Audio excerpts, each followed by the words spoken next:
da água. O Dia Nacional da Água é um recurso cada vez mais escasso para uns e outros que se calhar banalizam, e é isso que queremos sensibilizar aqui em estúdio, cada vez mais ser sustentável, porque queremos um futuro melhor para os que vêm amanhã e depois queremos um futuro risonho, porque a natureza já está a dar sinais. É isso que vamos perceber com os nossos 3 representantes da Macaronésia, até porque houve um seminário hoje a propósito destas adaptações às alterações climáticas, o uso eficiente.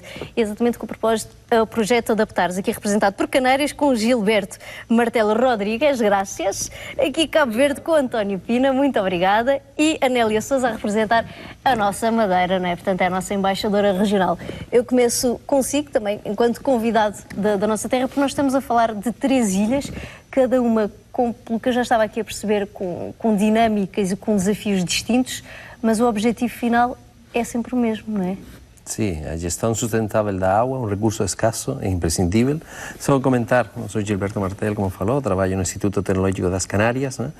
Coordinamos o projeto Adaptares, um projeto conjunto entre as 3 regiões para procurar a adaptação às alterações climáticas no âmbito dos recursos hídricos. Está cofinanciado pela União Europeia, o programa Interreg-MAC, e é um reto comum a esses 3 arquipélagos a produzir água em condições de sustentabilidade para o futuro.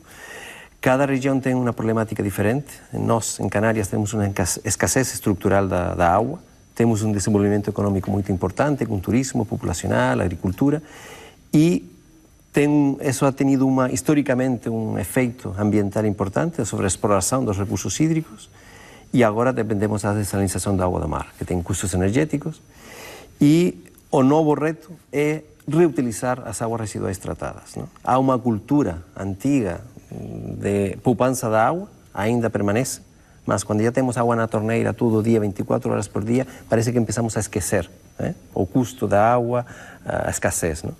Então, e em termos de cobertura de água, portanto, quando falamos de Canárias, todos têm acesso a esta água? Todos têm acesso a esta água, tanto a população, o turismo, a agricultura de exportação, a agricultura interior também, mas tem uns custos económicos, ambientais importantes. Não? Temos que tomar consciência de toda essa problemática. Não? E agora, se calhar, fazemos um paralelo com Cabo Verde, que é um pouco diferente. Se, por um lado, Canárias tem muita procura e tem que saber reutilizar de uma forma inteligente esta água, mas todos têm acesso à água. Em Cabo Verde não é tanto assim. Sim, é verdade. Muito boa tarde a todos. Obrigada, é verdade. António. Sim, em Cabo Verde o problema é mais complicado porque a natureza nos impõe várias restrições. Por exemplo, a precipitação média em Cabo Verde é de 350 milímetros, pouco para uma população de 560 mil habitantes. Temos que correr atrás do risco, tanto natural como antropogénico. Risco natural, por exemplo, nós temos subida de nível médio da água do mar, que em certas zonas a água invade o território, o continente, e no seu retrocesso não volta para o mar. Isso cria a salinização primária dos solos. E quando chove, a chuva é característica das zonas áridas e semiáridas, há uma lixiviação e toda essa salinização provocada vai aos poços, contaminando os respectivos poços. Para além disso, temos ilhas devido aos ventos alísios de Saara. Quando invadem as ilhas, é uma chuva de areia, uma linguagem mais simples, chuva de areia, fazendo com que nessas zonas, por um lado, tem as melhores praias, mas por outro lado vai diminuindo a precipitação, e registros mais de 100 anos de precipitação são de 100 milímetros nesses lugares. Praticamente os recursos hídricos torna-se inviável a sua extração ou a sua exploração. Mas, contudo, vamos dando respostas, porque vivemos exatamente para isso. A contrariedade existe, mas temos que ter resiliência, mecanismos de dar resposta positiva. Nesse sentido, são feitas barragens de alvenaria para reter a água, evitando que o escoamento superficial vá para o exutório. Vamos dessalinizar a água do mar para o consumo humano. Convém dizer que em Cabo Verde temos 10 ilhas. Das 10 ilhas, 7 a população abastece de água dessalinizada. o processo através de osmose inversos, a água chega às nossas torneiras, mas infelizmente o custo ainda continua muito alto, porque as energias que estamos a utilizar até este momento são energias fósseis, que são energias que é uma energia bastante cara.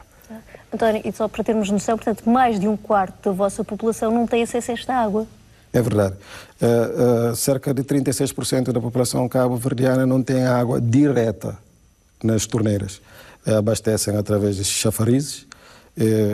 Às vezes têm que percorrer uma distância superior a 15 minutos, que não é recomendado pela Organização Mundial pela Saúde. Mas o governo tem consciência dessa situação e vamos dando resposta cada vez mais positiva. Temos nesse momento um projeto que vai abastecer cerca de 20 mil metros cúbicos de água na cidade da Praia, que é a capital do país, e mais 15 mil metros cúbicos na zona rural, visando, a partir de 2021, ter uma captação de 90 litros por habitante por dia. Isso vai ser muito na zona rural, mas na cidade não. Portanto, vamos esperar estes progressos, não é? A Madeira acaba sendo também totalmente distinto do que estamos aqui a falar. E se calhar eu sei que a Nélia vai querer fazer uma separação entre Madeira e Porto Santo, porque já por si também são distintas, não é? Temos duas realidades distintas, realmente as duas ilhas estão em duas situações completamente diferentes. A Ilha da Madeira é privilegiada em matéria de pluviosidade, estamos a falar de uma pluviosidade média anual de 1.500, portanto é muito mais do que qualquer outra das regiões. Já o Porto Santo tem uma pluviosidade que está dentro daqui dos 300 e tal milímetros por ano, em média, o que quer dizer que estão em situação de escassez muito semelhante. Portanto, na Ilha da Madeira podemos dizer que há água suficiente dada à população para satisfazer as necessidades.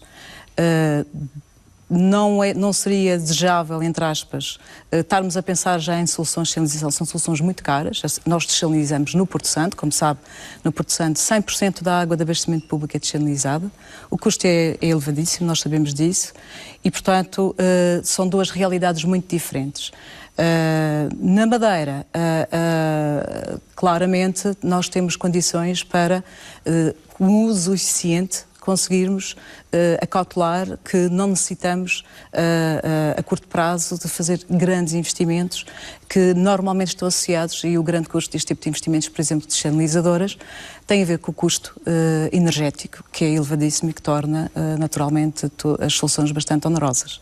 Se calhar, então, a prioridade neste momento aqui na Madeira é a utilização mais inteligente, não é? Exatamente, nós estamos a apostar em termos da poupança, do uso eficiente das entidades gestoras, no caso da ARM, que tem ao seu cargo, aderiram 5 municípios com as redes de distribuição, que é onde normalmente se perde mais água. Estamos a fazer fortes investimentos nas redes, que devido ao facto de durante muitos anos não terem sido renovadas, têm perdas elevadíssimas. Temos uma captação de 640 litros por dia, ou seja, a ARM injeta nas redes municipais, nos reservatórios, 640 litros por dia por habitante. Portanto, é um valor muito alto. Quer dizer que isso só chega à casa dos clientes, às instalações, ou seja, ao consumidor final, cerca de 180.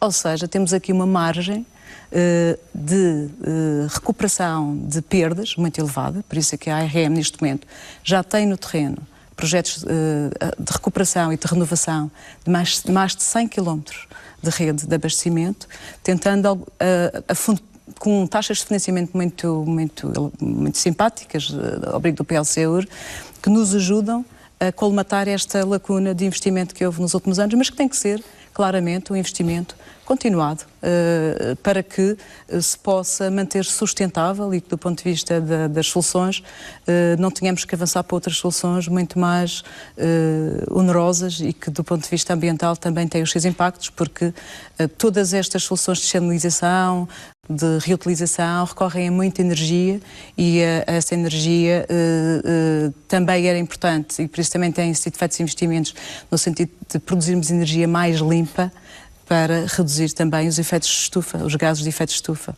Portanto, não temos tanto a questão da rede de fornecimento, felizmente já está colmatada esta fase. Agora temos é que também sensibilizar cada vez mais a população. Eu sei que isto também é um dos vossos objetivos, uma das vossas metas, trabalhar com a comunidade escolar, não é? Sim, comunidade escolar e toda a população em geral, porque o problema é um problema de todos, não? É um problema como a água, que eu falava da eficiência, o uso, a poupança, há um problema com as alterações climáticas e a realidade é que não há consciência real na sociedade da problemática.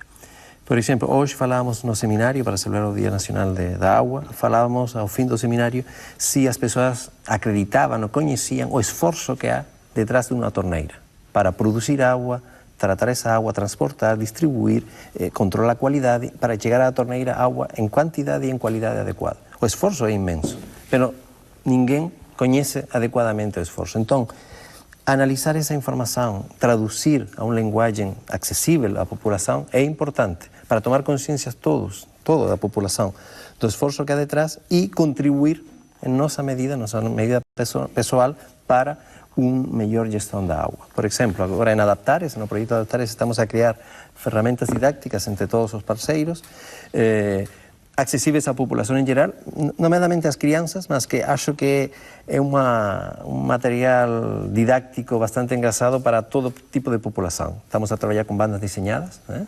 Os personagens são jovens de Canárias, de Madeira, de Cabo Verde, que trocam experiências sobre a realidade da água em cada arquipélago.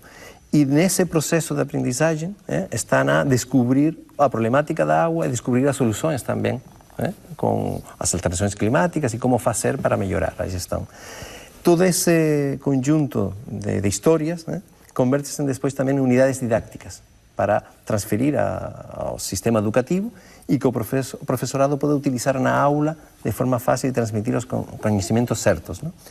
E depois acompanhar de outras ferramentas, desenhos animados com os personagens, jogos didácticos, todo um conjunto de ferramentas que possam facilitar de forma divertida o acesso ao conhecimento e contribuir a melhorar a gestão de nossa água e nossas ilhas.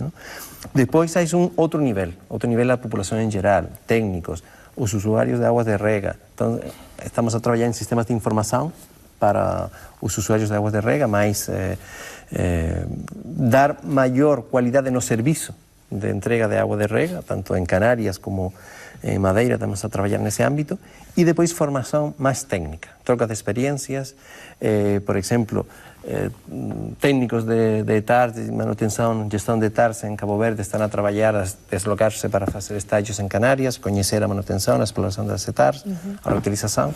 Um projeto complexo, mas acho que é muito interessante para todos, não? Claro. Pior é começar a dar os primeiros passos, não é? António, e gostava de ver, como dizia aqui muito bem, toda a comunidade mais envolvida, por exemplo, em Cabo Verde, que parcerias é que gostava de ver para facilitar este processo que ainda tem um ar do caminho pela frente? Sim, parcerias entre a Agência Nacional da Água a nível nacional com as universidades. Porque nós temos que pesquisar, temos que ter o conhecimento apropriado daquilo que temos. Porque para decidir bem, eu tenho que monitorizar como deve ser. Só se decide bem sobre aquilo que bem se conhece.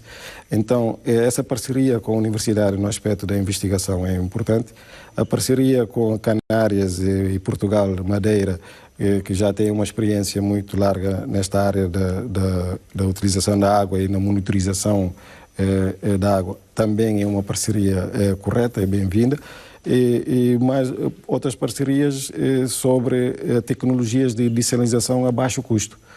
São ferramentas importantes e iriam ajudar muito para a sustentabilidade dos recursos hídricos, porque a sustentabilidade nesse aspecto eu recuso-me de falar de sustentabilidade só da economia de engenheiro ambientalmente, socialmente e dos ecossistemas, mas também a nível de pessoas, a nível de parcerias.